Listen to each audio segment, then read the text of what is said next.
अंकुश जी, हरियाणा से। राधे राधे शिव। राधे राधे महाराज जी। गुरुजी, मन को हमेशा सांसारिक सुख की मांग ही रहती है और इष्ट देव से भी यही मांग करता है। हाँ, क्योंकि हम उतना ही जानते हैं। जैसे बालक है ना, वो माता पिता की गोद में बैठ के क्या मांगेगा? खिलौना ही तो मांगेगा, क्योंकि उसकी बुद्धि का विकास नहीं हुआ, वो उतनी बात जानता है। तो हम लोग देहाभिमानी जीव हैं, देह भाव से युक्त हैं। तो देह भाव में 5 ज्ञानेंद्रियां, 5 कर्मेंद्रियां, अंतःकरण चतुष्ट है। ये पूरा का पूरा यंत्र हमारा जितना है वो सब संसार में ही लगा हुआ है। तो संसार ही मांगता है अच्छा देखने को मिले, अच्छा खाने को मिले, अच्छा भोगने को मिले, अच्छा सुनने को मिले, हमारा शरीर सुखी रहे, हम जिससे संबंध रखें वो सुखी रहे। इतनी भावना है। भावना तो ठीक है, लेकिन गलत जगह में है। सुखी रहने की भावना तो हमारा अधिकार है, क्योंकि हम सुख सिंधु प्रभु के अंश हैं। हमारा स्वरूप भी सहज सुख राशि है, तो मांग तो सुख की होगी, पर गलत जगह में। भगवान ने दुखालय संसार को लिखा है, और आप उसमें सुख खोजेंगे तो नहीं मिल पाएगा। आज तक नहीं मिला। सब कोई भोग ही भोग रहा है। कोई बिरला ही योगी होता है, बिरला ही कोई अपनी इंद्रियों को, नहीं तो सब खुला ही छोड़े। क्या मिला आज तक? क्या हाथ आया? वही वासना, वही चिंतन, फिर वही नवीन भोग की इच्छा। इसलिए कुछ तो थोड़ा बैठ के सोचना चाहिए कि अगर कुछ होता तो इतनी बार भोगा। मन तो कह देता ना कि थोड़ी शांति मिली, लेकिन नहीं। जितना भोगो उतना ही अशांत, जितना भोगो उतना ही खोज और शुरू। इसका मतलब दिशा ठीक नहीं है। दिशा ठीक करो, भगवान के सन्मुख हो। संसार की तरफ मुख करके चलोगे तो अंत नहीं है, और इधर मुख करके चलोगे तो थोड़ी देर जलन रहेगी, जब तक पाप नष्ट नहीं होते। फिर इसके बाद कदम कदम पर परमानंद है। हृदय शीतल आनंद से भर जाएगा।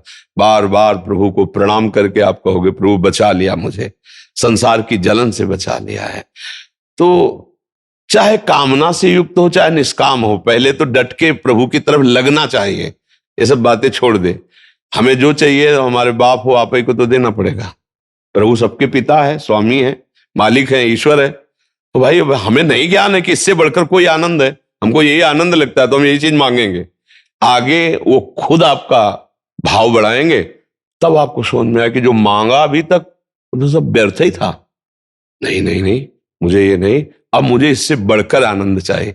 एक गरीब ब्राह्मण था, वृंदावन में पूज्य श्री सनातन गोस्वामी जी विराजमान थे, बड़े सिद्ध महापुरुष थे। तो लोगों को ऐसी भावना होती कि संतों के दर्शन से, संतों के संभाषण से दुख की निवृत्तियां होती हैं, और होती भी हैं।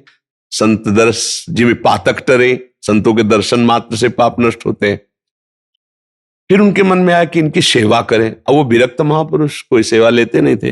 तो जहां शौच जाते थे, तो उनके जाने के बाद वो शौच उठा करके गड्ढा खोद के उसमें तोप देते और ऊपर से जल छिड़क देते। ये सेवा करते।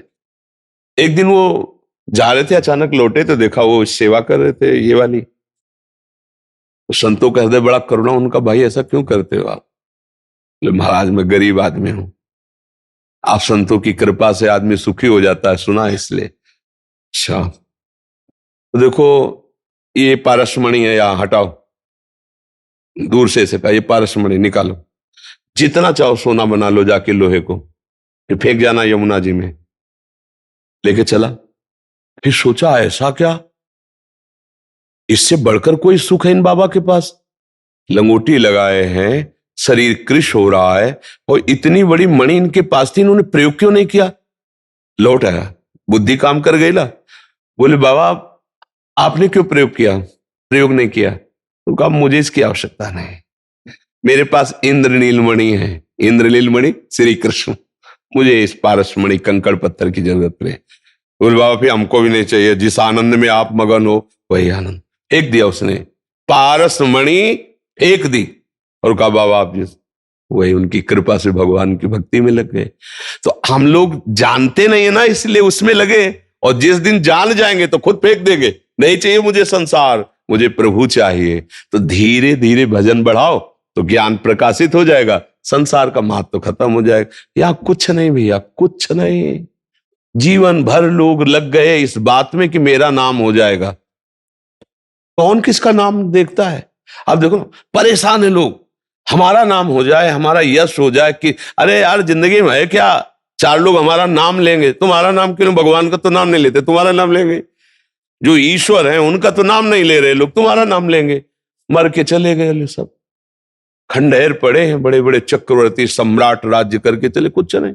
सीधी बात है, धर्मयुक्त आचरण करो और भगवान का भजन करो, भगवान से प्रार्थना करो कि मुझे मार्ग दिखाओ, मैं कैसे चलूं, कैसे आगे बढ़ूं। वो बड़े कृपालु हैं, वो ज्ञान रूपी सूर्य उदय कर देंगे, ठीक से चल पाओगे।